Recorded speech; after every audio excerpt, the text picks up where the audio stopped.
all at once? Yes? No? 23 years and 2 months. And most of the Quran was revealed because of events that happened. Things happened, then Jibreel comes down. So the companions know why this verse, why this group of verses, why this set of verses were revealed. They knew the context. That is why you will have someone like Abdullah ibn Mas'ud, someone the Prophet ﷺ actually advised us to learn the Quran from him. He said, خُذُوا الْقُرْآنَ مِنْ أَرْبَعٍ, learn the Quran from 4. The first on that list is Abdullah ibn Mas'ud. He said, by Allah,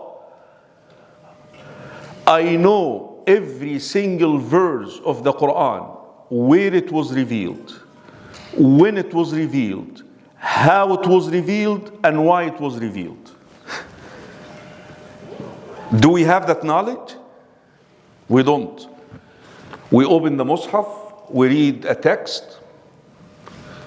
Some of you say, shifts from one story to another, from one incident to another, and jumps back and forth. And that is why many of us, we approach the Quran, we just want to tally hasanat. Many of us, many Muslims. And it's a sad reality.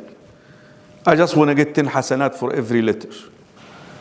Others, maybe they approach the Quran with the intention of feeling good. I'm feeling down. When I read some Quran, I feel good. Which, by the way, there is nothing wrong with that. But the question here, was that the intention behind the revelation of the Quran? No. The Quran is a book of guidance. It's supposed to guide you.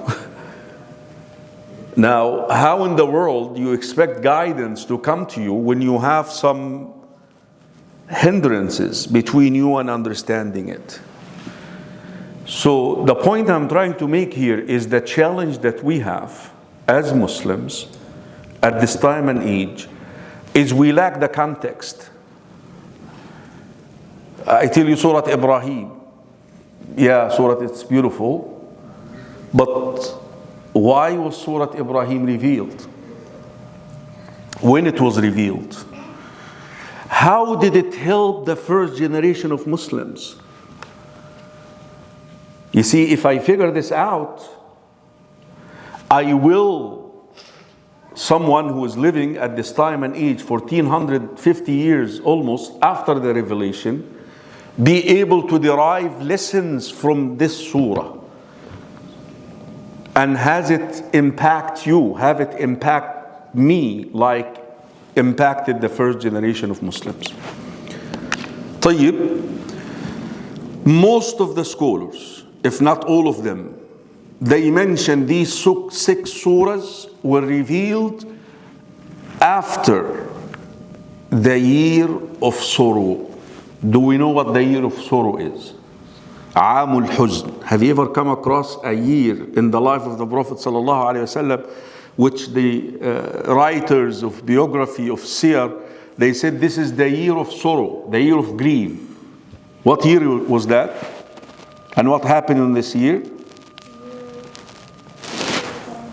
Okay, the year that Khadija died, radiallahu anha, and who else died? Abu Talib.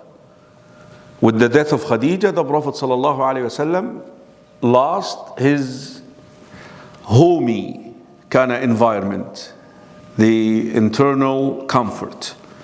Khadija was a comfort to Rasulullah ﷺ. And with the death of Abu Talib, what happened? Although he was not a Muslim, he lost what? The protection. And guess who assumed leadership of Bani Hashim, the tribe of the Prophet ﷺ? Who became the leader? Anyone knows? Abu Lahab. Imagine Abu Lahab became the protector of the Prophet ﷺ. And that is why the Prophet ﷺ started pursuing another place. And consequently, he journeyed to Taif. He did that that visit to Ta'if, the trip, the journey that we know how it was devastating on our Messenger sallallahu alayhi wa sallam. رحلة الطائف هذه. These 6 surahs were revealed from that time until the Hijrah. And subhanAllah, this is where the debate is about Al-Ra'd, because Al-Ra'd somehow comes in, some of it really at the very initial phase of the Madani and the end of the Madani, of the Makki. So it was like more of the transition between the two. Now, what was the major change that happened after those 3 years of grief and sorrow and persecution and humiliation for the Muslim Ummah? What happened? The Muslims became established on earth. They became empowered. How? They migrated to Medina. Who became the leader of Medina? The Prophet sallallahu alaihi wasallam. And what law did it govern Medina? The constitution. What constitution? The charter of the Sharia, the charter of Medina. That's, you call this what? Islamic governance. Muslims were leaders now. They have their own entity. That's, I wouldn't like to use that word Islamic State, because first of all the FBI doesn't like it, you know. And it's not really the right term. It's really Ummah. Ummah is the name for this. Ummah, community. And listen, it's not a Muslim, purely Muslim. It's pluralistic. You know what pluralistic is, right?